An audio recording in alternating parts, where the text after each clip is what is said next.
السلام عليكم ورحمة الله وبركاته، إزيكم حبايبي عاملين إيه؟ يا رب تكونوا بخير. النهارده إن شاء الله فيديو جديد وروتين جديد. أهم حاجة ما تنسيش تحطي لايك للفيديو واشتراك في القناة لو أنتِ مش مشتركة، ويلا بينا نشوف هنعمل إيه ونقول بسم الله والصلاة والسلام على سيدنا محمد رسول الله وعلى آله وصحبه وسلم. أول حاجة كده بدأنا إيه، عملت كان عندي لبن، حطيت اللبن كده يغلي جنبي وهابتدي إن إحنا نعمل فطار. طبعًا زي ما قُلت لِك أهم حاجة الفطار اللي تقدري تعمليه اعمليه، أهم حاجة إن أنتِ تفطري. أي حاجة بقى بسكوتة مع كوباية شاي مع نسكافيه مع أي حاجة، قدرتِ تعملي فطار زي ما إحنا هنعمل كده تمام. إحنا اليوم ده كنت صاحية بدري فقُلت إيه نعمل كده فطار حلو مع بعض، نعمل بطاطس و فول وبتنجان وكده وهنشوف هنعمل إيه.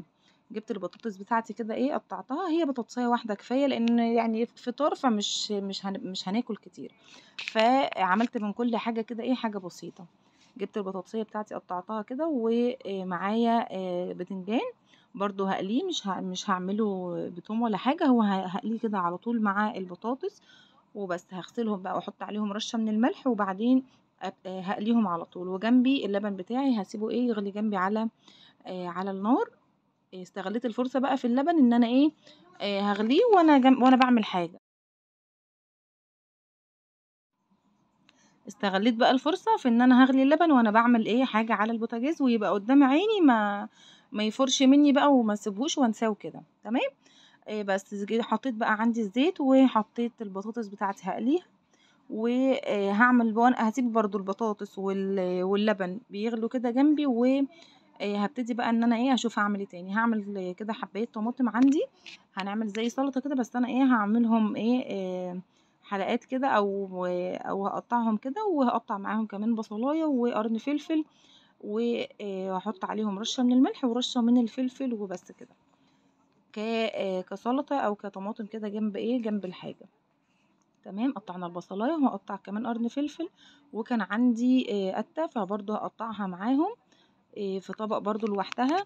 وهنعمل إيه، هنعمل برضه كده حتّة جبنة حتّة جبنة اللي هي الجبنة الفوش دي، برضه هاطلّعها وهنعمل زي ما قُلت لِك أي بُصّوا كل دي كانت بواقي عندي في التلاجة والله ما جِبتش أي حاجة، يعني ما جِبتش أي حاجة لوحدها عشان الفيديو ولا الكلام ده لأ خالص، كلّها كانت بواقي أكل يعني طماطم عندنا كلّنا والبصل، وكانت عندي قتاية هي كانت آخر واحدة عملتها. وبرضه الفول هو الفول بس اللي كنا شاريينه، شريت فول محوّج كده إيه من عند الراجل بتاع الساندوتشات، بنشتريه وباعمله أنا هنا، تمام. يعني اللي هو بادفّيه بس مش باعمل أي حاجة، هو بيبقى جاهز ومحوّج فيه كل حاجة، فيه الملح بتاعه والشطة والتوابل بتاعته. بس كده، جِبت بقى حتّة الجبنة أهي حطيت عليها رشّة من الكزبرة والكمون والشطة وشوية من الزيت وبس كده. وهنا بقى كانت البطاطس بتاعتي أهي خلاص اتحمّرت. هاحط بقى الطبقة التانية هاحط فيها الباذنجان وبس كده. يبقى إيه، يبقى الفطار بتاعنا خلص، ما فيش غير بس الفول هو اللي هاسخّنه بس لإن هو جاهز وخلاص على كده. وطبعًا اللبن غِلي معايا وهاطفي عليه وهاسيبه لمّا يبرد وبعدين نعمل منّه نشوف هاعمل منّه إيه، والباقي هاشيله في الفريزر، أحطّه في أكياس وأحطّه في الفريزر.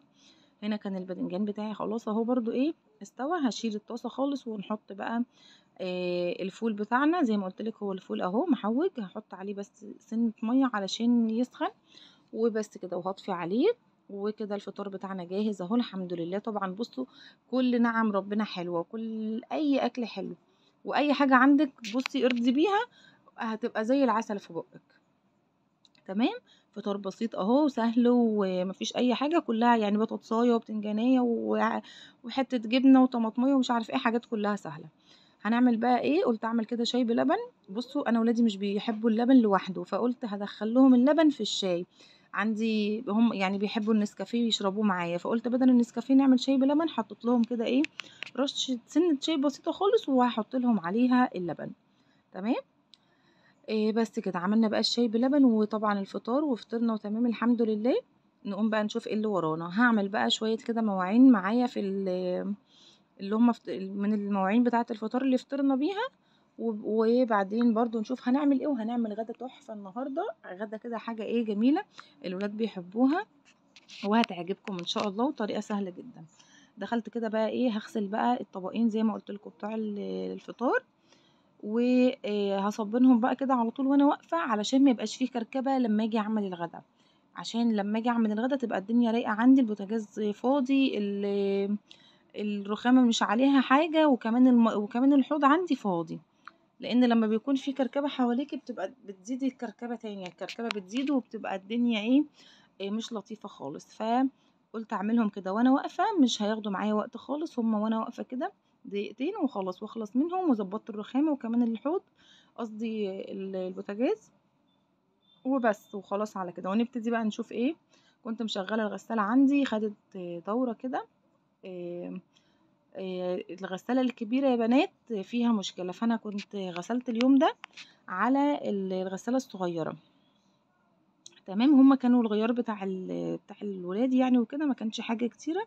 فغسلتهم في في الغسالة الصغيرة. كان لبس التمرين بتاع محمد وكام حاجة كده بسيطة.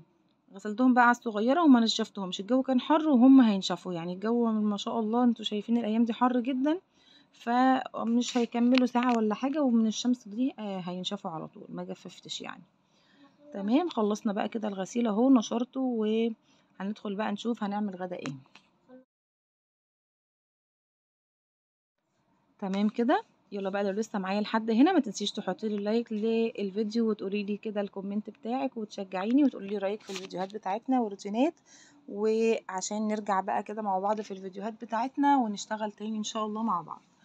جبت عندي بقى هنا يا بنات، جبت 4 بصلات كبار كده او 3 على حسب اللي انت عايزاه. بس الاكله بتاعتنا النهارده احنا هنعمل حواوشي، فالحواوشي بيحب الحواوشي بيحب البصل. يعني لما بنيجي نعمل حواوشي بيحب البصل، بتبقى البصل بتاعه كتير. بس انا اليوم ده كانت الكبه بتاعتي السلاح بتاعها اتكسر، فمش الكبه مش شغاله، فهعمل البصل في وانا ما بحبش اقطعه لانه بيبان في الحواوشي وولادي مش هياكلوه لو باين. فقلت هبشر كده البصل بتاعي، فبشرت بالظبط 4 بصلات كبار زي ما انتوا شفتوا. بشرتهم عندي في المبشره، وصفيت الميه دي علشان ما تبقاش الميه بتاعتي كتيره في الحواوشي وتطري لي العيش بتاعي. تمام، صفيت الميه بتاعتهم بس ما عصرتوش، لا انا صفيت بس الميه الزياده اللي بره. وطبعا كنت بعت بقى اللحمه بتاعتي، عشان زي ما بقول لكم الكبه كانت بايظه، فبعت اللحمه مع الولاد فرموها وجابوها. تمام. بس انا طبعا نسيت حته ان انا اديهم معاها البصل يفرموه، فقلت مش مشكله. حطينا بقى هنا البصل وعليه اللحمه، وحطيت عليهم معلقه من السبع بهارات، ومعلقه من فلفل الاسمر والملح بتاعنا. بس كده، ما حطيتش اي حاجه تانية ولا توابل كتيره ولا اي حاجه. لو عايزه تحطي توابل اللي هي بنجيبها من عند العطار، السبع بهارات، تمام، قولي حطي منها، قصدي اللي هي بهارات الحواوشي، هاتيها وحطي منها، مفيش مشكله خالص. تمام. انا حطيت البهارات دي اللي هو عشان ما يبقاش فيه بهارات كتير، بس كان طعمه خطير يا بنات، وهتشوفوا معايا في اخر الفيديو شكله تحفه. جبت بقى طبعا العيش بتاعي، بصوا انا حبيته قوي في العيش البلدي. العيش الابيض هو حلو وتمام، بس طبعا العيش البلدي بيبقى احلى. انا اليوم ده العيش البلدي اللي كان موجود عندي كان 5 بس، وعشان الباقي ما تفتحش معايا، كانوا 5 رغيفة بس. فعملت 5 كده، وعملت 5 برضو من العيش الابيض، كنت جايبه عيش ابيض فعملت منه اللي هو ده، عيش ابيض اللي هو الصغير ده برضو عملت منه. تمام. بس كده، كنت باخد بقى الكميه بتاعتي اللي انا عايزاها، بحطها جوه الرغيف وافردها كويس. طبعا ما يبقاش الرغيف قليل، ما يبقاش الحشوه بتاعتك قليله، علشان يبقى ليه طعم وكده وحلو عن عن اللي بنجيبه من بره. تمام. ظبطت كده العيش بتاعي، وحطيت اللحمه بتاعتي حلوه، يعني كميه حلوه جوه العيش. وبس كده، مش هدهن بقى الوش بتاعي، علشان انا هسويه على الطاسه من فوق، هسويه في الصينيه على البوتاجاز من فوق قصدي. فانا كده كده هحط هحط زيت في الطاسه، فمش مش هحتاج ان انا ادهن الوش بتاع العيش عندي. دي طريقه سهله جدا، ومش تاخد معاكي وقت، ان انت بتسويه من فوق دي مش تاخد معاكي وقت خالص، وسهله، وبرده مش بتاخد حاجه، يعني هما شويه زيت صغيرين وخلاص على كده. تمام كده. حشيت بقى الكميه بتاعتي اهي كلها، وبعدين قلت عقبال ما اجهز الحاجات اللي انا هحطها جنب الحواوشي، علشان ما ضيعش وقت اللي هو يعني الحواوشي لما اخلصه يبقى كل حاجه جاهزه جنبه، يبقى الحواوشي سخن والحاجات جاهزه. انما ما استناش بقى ان انا اعمل الحواوشي وبعدين ارجع اعمل الطحينه واعمل العصير بتاعنا، فهيبقى الحواوشي برد، وطبعا لما بيبرد مش بيبقى حلو، لازم ناكله سخن. فكان عندي كده منجيتين طلعتهم، دي مانجا، المانجا دي تقريبا اسمها نعوم. بصوا تحفه يا بنات، هي تحفه في الاكل وفي العصير برضو حلوه، بس طبعا هي للاكل احلى وللتزيين والكلام ده احلى. كان عندي كده طبعا واقف محمد جنبي عايز، فعملت له الحته اللي انت شفتوها دي، وبعدين الباقي خدته حطيت عليه السكر والميه الساقعه وضربتهم وشيلته لوقت لوقت التقديم. تمام. وبعدين هنعمل الطحينه، انا كنت هعمل جنب الحواوشي الطحينه والعصير، وطبعا المخلل بتاعنا موجود. الطحينه زي ما انتم عارفين عملتها معاكم كذا مره قبل كده، بدوبها بشويه ميه مغليه، اهم حاجه تكون الميه مغليه عشان تدوب معايا بسرعه. بدوبها كده بشويه ميه مغليه، افضل احط سنه سنه لحد ما تديني القوام اللي انا عايزاه، القوام اللي هو اللي انا محتاجاه. خلاص بوقف على كده، ما بحطش ميه تاني.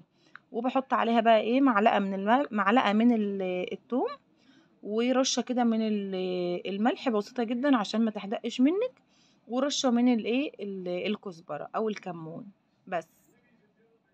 وبقلب مع معلقه الثوم، وخلاص على كده بتطلع معاكي احلى طحينه. ولو عندك شطه حطي الشطه، بتبقى تحفه. وبس كده بعملها وبنحط سنة خل بسيطة خالص.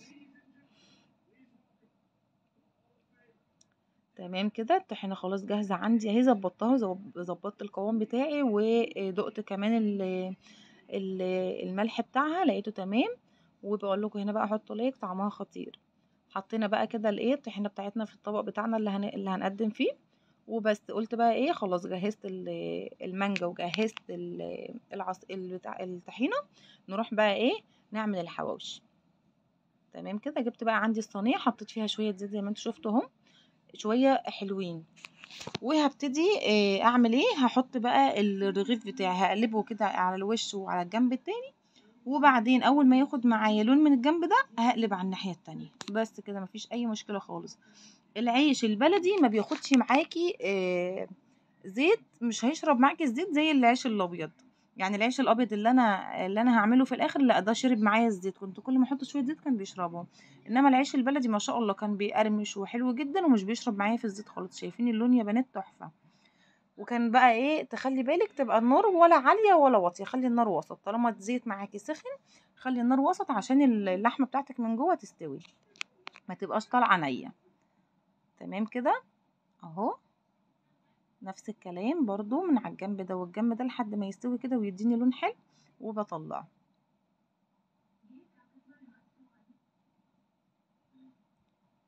تمام كده اهو خلصت. هخلص بقى الكمية بتاعتي كلها. طبعا الولاد شامين بقى الريحة، والريحة قلبة المكان والكلام ده، فكانوا مبسوطين جدا. النهارده بقى هناكل حواوشي. انا عندي ولادي بيحبوا الحاجات دي جدا، وكل الاطفال يعتبر بيحبوا الحواوشي والكفتة والبشاميل والحاجات دي. بس كده خلاص. كنت بغطي بقى اللي هو مفيش يعني مفيش ثواني، ولحد بس ما تاخد لون، وبعدين اشيل الغطا واقلبها على الناحية التانية. مش بياخدوا معاكي وقت، يعني العشر ترغفة مش هياخدوا معاكي 10 دقايق مثلا.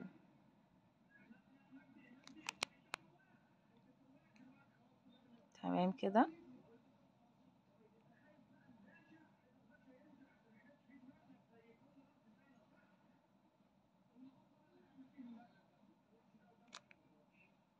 اهو. كده بقى خلاص عملت معايا الكمية بتاعتي زي ما قلتلك.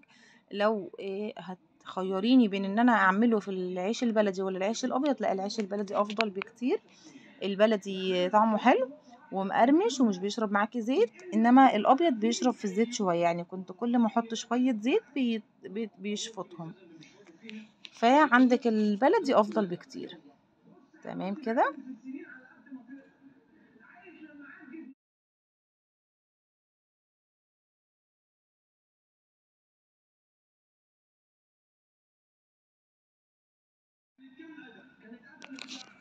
طبعا الغدا ده مش بياخد معاكي وقت، يعني بصراحه انا بدات في بصوا كل حاجه ما خدتش معايا نص ساعه. اللي هو بتتبلي اللحمه والعيش جنبك، بتحطي اللحمه بتاعتك في العيش، واذا كنت هتعملي عصير زيي مش بياخد معاكي. بص الموضوع كله مش بياخد معاكي نص ساعه بالتسويه بكل حاجه. فبصراحة غدا سهل وبسيط وسريع جدا. لو انت بقى ست موظفة، لو انت مثلا بترجعي من دروس، بترجعي من مثلا من شغلك تعبانة مش عارفة ايه، بصي يعني بصراحة الوقت ما بياخدش معايا وقت، ما خدش معانا وقت خالص. هنا بقى كان وقت خلاص الغدا اهو، خلصت الكمية بتاعتي كلها وبوريكم. شايفين مقرمش من جوه مقرمش قصدي من بره، ولونه تحفة، والحشوة ريحتها تحفة من جوه. عملت بقى الطحينة بتاعتي كده واديتها رشة من الشطة كده على الوش، وبعدين طلعت المخلل وكمان حطيت العصير بتاعنا اهو. ما شاء الله، بصوا حاجة تفتح النفس وحاجة تحفة طبعا بصوا تستاهل منكم لايك. الغدا بتاع النهاردة يستاهل لايك بجد يا بنات. الطحينة مع الحواوشي مع العصير كان الغدا تحفة. اللهم ديمها نعمة يا رب. وخلصنا بقى الغدا بتاعنا، وبعدين رحنا بقى على التمرين. هنا كان التمرين بتاع محمد الكورة، ف قلت اصور لكم كده ان احنا رحنا التمرين بتاعنا، وكانت مقتطفات كده بسيطة خدتها لكم. وبس خلصنا بقى كده اليوم بتاعنا وخلص الروتين. اتمنى يا رب الروتين بتاعنا يعجبكم، وتشجعوني بقى تشجعونا كده في ان احنا ننزل روتينات تانية، وتعملوا لايك بقى واشتراك وتعملوا تعليقات حلوة علشان نبتدي بقى ان احنا نرجع مع بعض تاني في موضوع الفيديوهات ده. اسيبكم بقى في رعاية الله، وما تنسوش اللايك للفيديو والاشتراك في القناة، واسيبكم في رعاية الله، والسلام عليكم ورحمة الله وبركاته.